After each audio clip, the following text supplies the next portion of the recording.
Throughout my years of exploring political commentary, I've witnessed many people stumble in debates, but I've never seen someone lose an interview and then storm off in a fit of anger. In this video, you'll watch political commentator Ben Shapiro get thoroughly dismantled by a British journalist almost to the point where he abruptly walks out live on air. To be completely honest, this footage is a few years old, but I wanted to share it with my audience in the US and other parts of the world. Let's dive into the full clip, and I'll share my thoughts at the end. Ben Shapiro, you're followed by millions of people online and on social media. You're one of the biggest names in American conservatism. What is it you think you're tapping into? Well, I think that there are a couple of things. One, there is actually a hunger for different ideas. The monolithic nature of the United States media is pretty evident in terms of its politics. People tend to agree on essentially the liberal point of view and increasingly a radical leftist point of view in the media. And obviously, I speak in response to that. At the same time, I try to provide an honest take on the issues of the day, and that means that I am not beholden to the Republican Party, for example. It means that I am going to speak out whenever I think that a principle is being violated, just no matter who is doing the violation. You worked for the right-wing Breitbart website, but you left over its support for Donald Trump. And I think you said you'd never vote for Mr. Trump. Why is that? Well, in 2016, the Breitbart made a hard turn in favor of one particular candidate, and that's their prerogative. Lots of publications have an editorial point of view, and Breitbart was one of those. The reason that I left Breitbart specifically was because of an incident in which a Breitbart reporter, a female reporter, was grabbed on the arm by Corey Lewandowski, then the campaign manager for President Trump, and was bruised on the arm, and then Corey Lewandowski proceeded to lie about it, and Breitbart proceeded to throw its own reporter under the bus, suggest that she was lying or making this up. And at that point, I determined that I could no longer work for a publication that wasn't even willing to stand up for its own reporters, and instead would throw those reporters under the bus in favor of a candidate that it sought to back. Haven't you lost your battle for the Republican Party, though? Isn't the Republican Party now the party of Trump?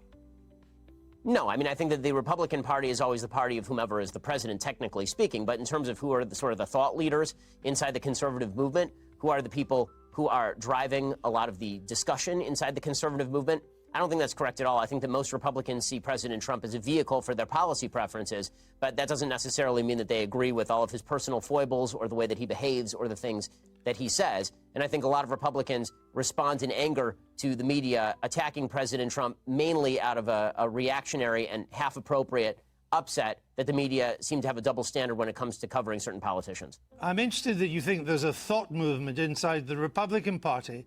I mean, haven't the conservatives run out of ideas in America? All the new policies, the Medicare for all, $15 minimum wage, the Green New Deal, they're all coming from the left, and they're popular. Well, frankly, I'm confused by the idea that any of those are particularly new ideas. I mean, most of those ideas have been around since Franklin Delano Roosevelt at the very earliest, or at the very latest, rather. Some of them go all the way back to Woodrow Wilson. But the idea that new ideas are absent in the Republican Party is obviously untrue. We have a very strong debate that goes on inside sort of the conservative halls of intelligentsia about what is the appropriate action to take with regard to the medical system. Should global warming be considered a real threat, or should global warming be considered something that technology will solve? And if so, what are the best aspects of solving that? Now, there's a rich intellectual debate on the right about nationalism versus patriotism, for example, or populism versus free marketeerism. That debate is happening on the right to sort of suggest that the right in America is bereft of ideas, but the left is full of ideas. Number one, not all ideas are good ideas. I mean, AOC is pretty good evidence of that. I'm a big fan of some old ideas myself that I think are pretty good. But beyond that, I think that it is intellectual sneering of the highest order to suggest that only the left has new and decent ideas. Some of the ideas that are popular in your side of politics would seem to take us back to the Dark Ages. Georgia, new abortion laws, which you are much in favor of, that a woman who miscarries could get 30 years. A Georgian woman who travels to another state for an abortion procedure could get 10 years. These are extreme, hard policies. Well, okay, a couple of things. One, I'm not sure. I mean, frankly, I don't know whether are you an objective journalist or are you an opinion journalist? I'm a journalist that asks questions. Okay, so you're a supposedly objective journalist calling policies with which you disagree barbaric and suggesting only one side of the political aisle has ideas. So I just want to point out that I wish you would at least be honest in your own biases. Mr. Shapiro, I know that broadcasting in America is now so polarized that on one program you only have the left, and another one you just have the right. My job is to question those who have strong views and put an alternative to them. If you were an anti-abortion person, I would be putting pro-abortion questions to you. But you are really would you call the pro-choice position? So why don't you just answer my question, sir? I'm happy to answer your question. Please answer this one. Would you suggest that a late-term abortion is brutal? This introduction paves the way for a significant delve into how accountability plays out in political discussions. Ben Shapiro, a prominent voice in conservative circles in the United States, frequently portrays himself as a defender of open expression and intense dialogue. However, the friction that emerges in this conversation underscores the vulnerability of his stance when met with tough inquiries. Rather than thoughtfully addressing criticism, Shapiro tends to get defensive, a typical strategy for those whose arguments might not be well-rounded. This situation highlights the necessity of being equipped to defend one's convictions with evidence and logic.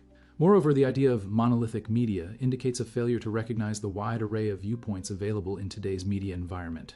Although Shapiro professes a desire for varied ideas, it is important to acknowledge that many progressive concepts, such as universal healthcare and climate change initiatives, are gaining momentum because they resonate with the experiences of numerous Americans.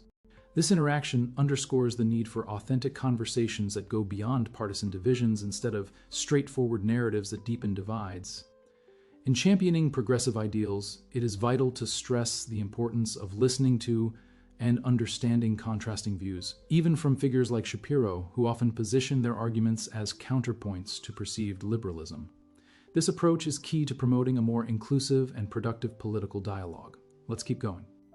I'm not taking a view on this issue. I'm asking you the questions. Sir, you just suggested that the pro-life position is inherently brutal and terrible, so I'm asking you, as an objective journalist, would you ask the same question to a pro-choice advocate by calling their position brutal and horrible? What I'm asking you is that why is it that a bill banning abortions after a woman has been pregnant for 6 weeks is not a return to the Dark Ages? What's your answer? My answer is something called science. Human life exists at conception. It ought to be protected. Now, back to my question to you. You purport to be an objective journalist. BBC purports to be an objective down-the-middle network. It obviously is not. It never has been. And you, as a journalist, are proceeding to call one side of the political aisle ignorant, barbaric, and sending us back to the Dark Ages. Why don't you just say that you're on the left? Is this so hard for you? Why can't you just be honest? Seriously, it's a serious question. Mr. Shapiro, if you only knew how ridiculous that statement is, you wouldn't have said it. So let's move on. Would you vote for Mr. Trump? I think it's pretty evident from your own questions exactly what you are, sir. Would you vote for Mr. Trump in 2020?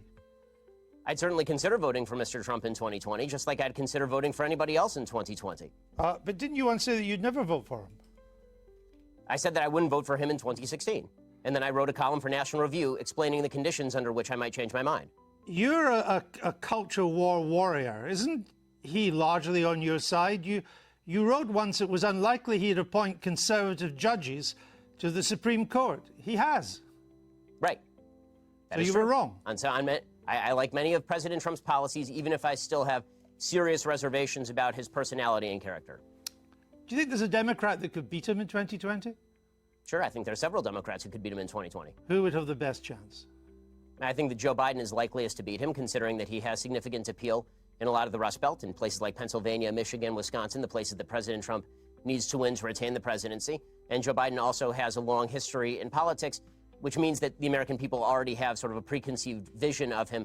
President Trump, as a campaigner, is very good at dragging unknowns through the mud, or at exposing details about people that are previously sort of covered up. But when it comes to Joe Biden, he's been well exposed for a very long time. Most people know him, and he's not nearly as unpopular even going in as Hillary Clinton was in 2016. So if it was a close race between Mr. Biden and Mr. Trump, you would, from what you say, I think, probably go for Mr. Trump.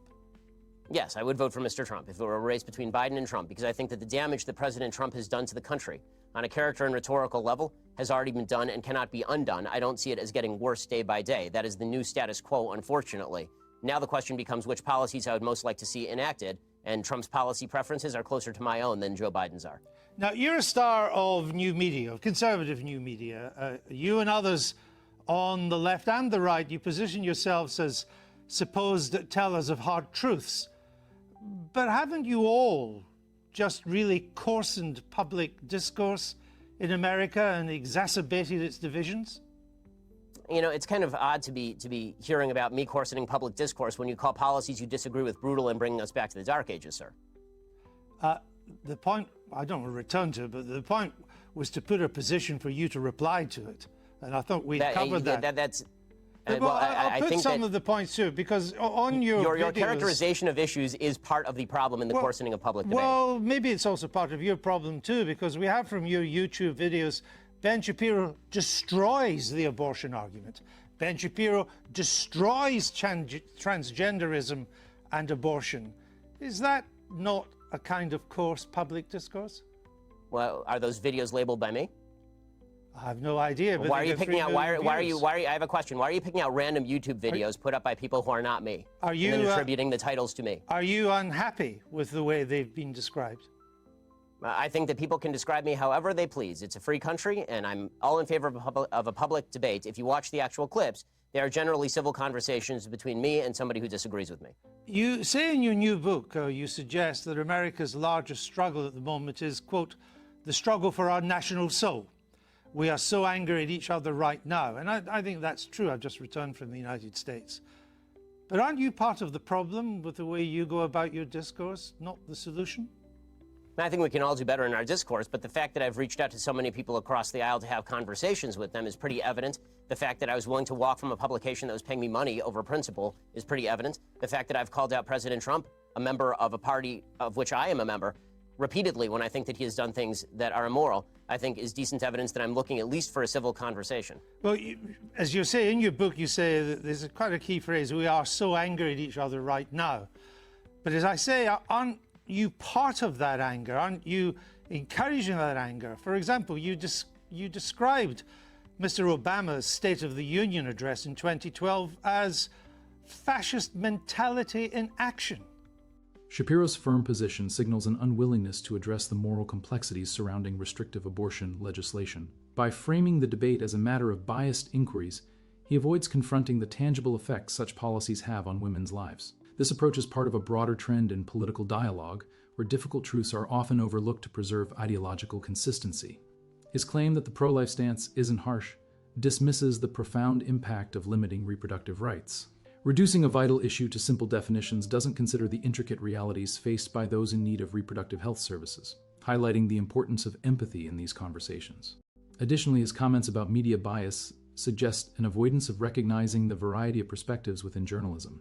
While media bias does exist, Shapiro's sweeping statements fail to capture the complexities of public dialogue. This is especially troubling regarding issues that have a direct influence on lives, as it exacerbates divisions rather than encouraging productive discussion. Advocates for progressive ideals must confront these narratives and promote conversations focused on the real needs and experiences of those affected by policy choices. Engaging with these matters requires not only rational discourse, but also empathy and a dedication to understanding the human stories beyond the statistics. This section highlights the crucial need for a more compassionate approach to divisive issues like abortion. Well, I think that if you want to argue with the characterization, then we can talk about what exactly his State of the Union address said. Is it charged language in politics? Sure. The problem that I have is not with charged language in politics, which I'm generally in favor of. I like a robust public debate and a very loud and spirited public debate. I have no problem with that whatsoever. What I'm talking about is the assumption that people with whom we disagree politically are inherently of bad character or, in your words, want to bring us back to the Dark Ages. But again, it was your description of the State of the Union address in 2012 as fascist. The wording of President Trump's 2012 address was bad and wrong. That's all. There are plenty of things that are bad and wrong, but it doesn't make them fascist. Well, I suppose that's true. But if you would like to, again, if you'd like to read me the column out loud, I suppose I can critique it for you. Oh, well, again, with Mr. Obama, you said, and you're Jewish yourself. I only mention that because to put this in context. The Jews who vote for Obama are, by and large, Jews in name only. Ginos, you call them. My statement was based on the fact that Jews in the United States, as an ethnic group, are largely irreligious, which is true by Every single poll. Jews are the most irreligious group in the United States. As an Orthodox Jew who actually takes Judaism seriously, the point that I am making is that most Jews who are ethnically Jewish are not religiously Jewish in any context. No. The point you were making is that Jews who vote for Obama are Jews in name only. I said that, yes, that is correct. That Jews who voted for Barack Obama, a progenitor of the Iran deal, a person who was cracking down on religious liberty, a person who spent much of his career as president of the United States attempting to deprive Israel of the necessities to defend itself, Jews who voted for President Obama, by and large, cared about Judaism far less than they did about other priorities. Did you say they should turn their badge in as a Jew? Yes, I believe that if you are somebody who takes Judaism seriously, that comes along with ideological commitment. I mean, I guess. Also, I hope you're having fun, by the way, going through every old tweet that I've ever sent to try and do gotcha questions. But if you'd like to have a discussion about my general philosophy or things I've done in, say, I don't know, that was 2012, so it's now 2019. If you'd like to discuss something I've done in, say, like the past 5 years, why don't we do that? How about that? Because your book is a criticism of how angry America is and how America has to do better.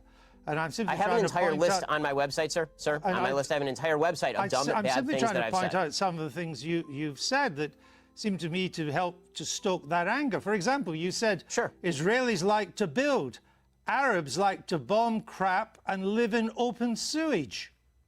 Well, as I say in an article entitled, "Here's a list of all the giant, bad, dumb things I've ever said." Was that dumb?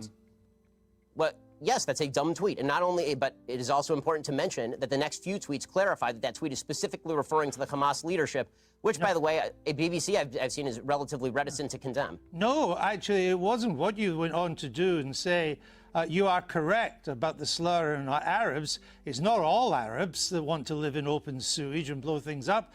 It's just Palestinians. You went on to say. It says the ones who take sides against Israel in the Israel-Palestinian population is rotten to the core, you went on to say. Not Hamas, the Palestinian Arab population. I say that by poll numbers, they elected Hamas. They elected Hamas. They educate their children in school that Israel should be obliterated, sir. I guess. If you want to read, honestly, this is a giant waste of time in the sense that the entire interview is designed for you to shout slogans or old things that I've said at me. I don't see how this forwards the debate. You talk about undermining the public discourse. It seems to me that simply going through and finding lone things that sound bad out of context and then hitting people with them is a way for you to make a quick buck on BBC off the fact that I'm popular and no one has ever heard of you. There are not many bucks to be made on the BBC, unlike American broadcasting, Mr. Shapiro. The point I'm trying to make is that your words are hardly designed to produce the consensus and understanding that the book seems to want to produce. That's my point, that you write about, Judeo-Christian culture and so on, but so much of what you've said in the past would seem to turn its back on Judeo-Christian culture. You're lecturing me on Judeo-Christian culture after you call the pro-life position barbaric? I just asked you a question. And I asked you a question. You failed to answer a single one of mine. Frankly, I find this whole thing a waste of time. If you want to read the book and critique the book, why don't you read and critique the book? If you want to critique me, you can think whatever you want of me. Why don't you frankly, just try and I don't care. The I don't frankly give a damn what you think of me since I've never heard of you. And I've never heard of you until I briefed myself for this. But that's not the issue. You have a new book out. Then why the hell are you interviewing me, sir? It's an interesting book. But my point is, your book claims that society... Well, it'd be nice if you would quote it from time to time. Your book is... Well, actually, I've done so several times, and I'm about to do so again, if you would let me just finish the question. Your book claims that society is turning its back on Judeo-Christian values. Yeah, what are those values? What are the values it's turning its back on?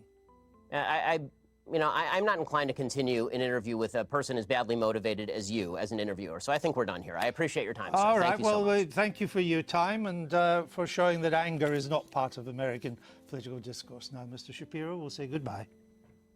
All right, folks. First off, my apologies for that thing that showed up on the screen around the 6-minute mark in the video. Really sorry about that. But look, there's not much I need to add here. You all watched it, right? We all know Ben Shapiro is kind of a joke. He's been a joke for a while now.